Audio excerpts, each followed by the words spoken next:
তো তখন ওরে আমি জাস্ট প্রমাণ দেওয়ার জন্য যে গুগলে এটা সার্চ করে পাওয়া যায়, আমি ওর সামনে সার্চ করছি যে মাই গার্লফ্রেন্ড লেফট মি।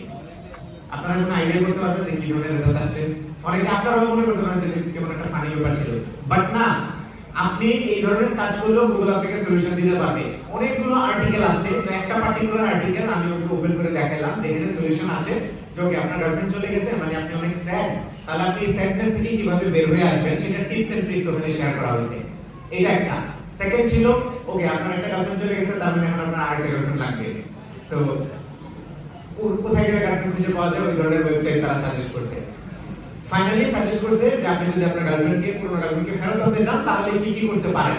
তার মানে আমি ওকে পুরো আর্টিকেলটা ব্রেকডাউন করে বুঝাইলাম যে গুগলে সার্চ করে এই ধরনের সমস্যার সমাধান পাওয়া যায়। এন্ড এটা দেখার পরে ও এতটাই ইন্সপায়ার্ড হইছে, মানে ওর ইন্সপিরেশনের লেভেল যদি এখানে থাকতো সেটা একদম স্কাই হাই হয়ে গেছে। এন্ড এরপর থেকে ওর লাইফে যত সমস্যা আসে, যত সমস্যা আসে, ও সবার আগে গুগলে সার্চ করে, আর কোথাও যায় না। এন্ড একদিন এমন হয়েছে যে ওর প্রচন্ড পরিমাণে দাঁতে ব্যথা হয়েছে। তো আমার কথা মনে করছে আরে গুগলে সার্চ করতে হবে। সো যেহেতু দাঁতে ব্যথা হয়েছে ও গুগলে সার্চ করছে টিথ পেইন বা টিথ এক, এই টাইপের জিনিসপত্র লিখে দাঁতে ব্যথা হয়েছে। এখন গুগল তো জেনারেল সার্চ রেজাল্ট দেয়, তাই না?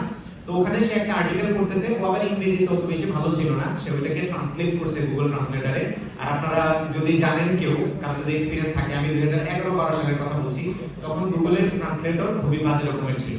তো ওই ট্রান্সলেট করা আর্টিকেল ও পড়তেছে, ওখানে আমি একটু সংক্ষেপে বলি আর্টিকেলটা এরকম ছিল যে দাঁতের ব্যথা কয়েক ধরনের হয়, ওই দাঁতের ব্যথার বিভিন্ন লেভেল থাকে, বিভিন্ন স্টেজ থাকে। আপনার যদি একদম বেসিক লেভেলের ব্যথা হয় তাহলে পাড়ার ফার্মেসি থেকে একটা পেইন কিলার খেয়ে নেন, you will be fine. But আপনার দাঁতের ব্যথা যদি মিডিয়াম লেভেলে হয় তাহলে আপনি কোনো একজন ডেন্টিস্টের সাথে কথা বলেন, ডেন্টিস্ট দেখান এবং তার প্রেসক্রাইব করা ওষুধ খান। এই দুইটা পর্যন্ত ওকে ছিল। বাট 3 নাম্বার স্টেজ যেটা, সেখানে বলছে যে আপনার দাঁতের ব্যথা যদি এক্সট্রিম হয়, মানে অনেক বেশি ব্যথা, তীব্র ব্যথা যদি হয়, তাহলে কয়েকটা পসিবিলিটি আছে। অনেকগুলো পসিবিলিটির মধ্যে একটা পসিবিলিটি হচ্ছে মেবি আপনার এই তীব্র দাঁতের ব্যথার কারণে আপনার ব্রেইনেও সমস্যা হতে পারে। এটা একটা পসিবিলিটি ছিল। আর যদি আপনার ব্রেইনে সত্যি সত্যি সমস্যা হয়ে থাকে, আপনারা অনেকেই জানেন যাদের দাঁতে ব্যথা হয়, যখন দাঁতের ব্যথা হয় তখন কিন্তু মানে মাথা উড়ায় যায়, মানুষ উল্টাপাল্টা কথাবার্তাও বলে। তো এটা সমাধান কি?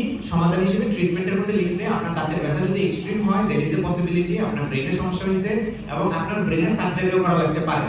প্রবাবিলিটি যে ব্রেইনে সার্জারি করা লাগতে পারে। আমার ফ্রেন্ড এবার মাপতেছে যে দাঁতের ব্যথার স্টেজ কোনটা, লো, মিডিয়াম নাকি হাই। তো যাদের দাঁতের ব্যথা হয়েছে তারা জানে দাঁতের ব্যথা কখনো লো হয় না, এটা অলওয়েজ এক্সট্রিমই হয়। তো ওর কাছে মনে হয়েছে দাঁতের ব্যথা এক্সট্রিম, এখন ধারণা করে নিয়েছে ব্রেনে প্রবলেম হয়েছে, এখন সার্জারি করা লাগবে। তো তাড়াতাড়ি হাসপাতালে একজন নিউরোলজিস্টের অ্যাপয়েন্টমেন্ট দিয়েছে। তারা একবার বাসায় ফোন দিয়েছে, ফোন দিয়ে ওর বাপ বলছে আব্বা আমার তো ব্রেনে প্রবলেম হয়েছে, ব্রেনে তো অপারেশন করা লাগবে। তো পরদিন সকালবেলা আমরা মেসে থাকি, ঘুম থেকে উঠে দেখি আমাদের পুরো মেস ভরে গেছে ওর ফ্যামিলির লোকজন, ওর বাপ, দাদা, চাচা, মামা, যত কিছু সবাই চলে আসছে যে পোলার ব্রেনে অপারেশন করতে হবে, পোলা তো পাগল হয়ে গেছে।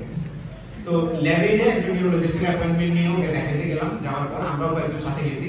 তো ডক্টরকে জিজ্ঞেস করলো যে আপনার কি হয়েছে, বলে আমার ব্রেনে তো অপারেশন করা লাগবে। ডাক্তার হাসতেছে যে আমি ডাক্তার, আমি ডিসাইড করবো কি করবো, এখন আপনি বলতেছেন ব্রেনে অপারেশন করা লাগবে, আচ্ছা আপনার সমস্যাটা কি হচ্ছে আমাকে বলেন। ও বলতেছে আমার তো দাঁতে ব্যথা। এবার তো ডাক্তার অনেক অবাক হয়েছে যে দাঁতের ব্যথা আপনার, আমি তো ব্রেনের ডাক্তার, আপনি আমার কাছে কেন আসছেন? তো বলে আচ্ছা ঠিক আছে, আপনার যেহেতু দাঁতের ব্যথা আমি দাঁতটাই আগে আপনার দেখি। তারপরে বললো আপনি হ্যাঁ করেন।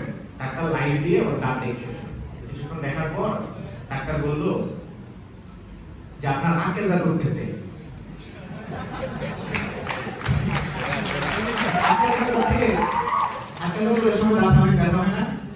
তো ওই ব্যথায় ও চলে গেছে নিউরোলজিস্টের কাছে। এখন এত লম্বা গল্প আপনাদেরকে কেন বললাম? মোরাল অফ দ্য স্টোরি কি? মোরাল অফ দ্য স্টোরি হচ্ছে আমরা সবাই জানি যে আমাদের লাইফে একজন মেন্টর, একজন ইনস্ট্রাক্টর, একজন গাইড করার মতো ব্যক্তি কতটা ইম্পর্টেন্ট, তাই না? কিন্তু এই গাইড করার মতো ব্যক্তিরা যদি হয় গুগল, সে আপনাকে এমন দিশায় নিয়ে যাবে, এমন জায়গায় নিয়ে যাবে যেখানে আপনি এই ধরনের অধপতনের শিকার হবেন। একজন ইনস্ট্রাক্টর আপনার লাইফে অনেক গুরুত্বপূর্ণ ভূমিকা পালন করতে পারে।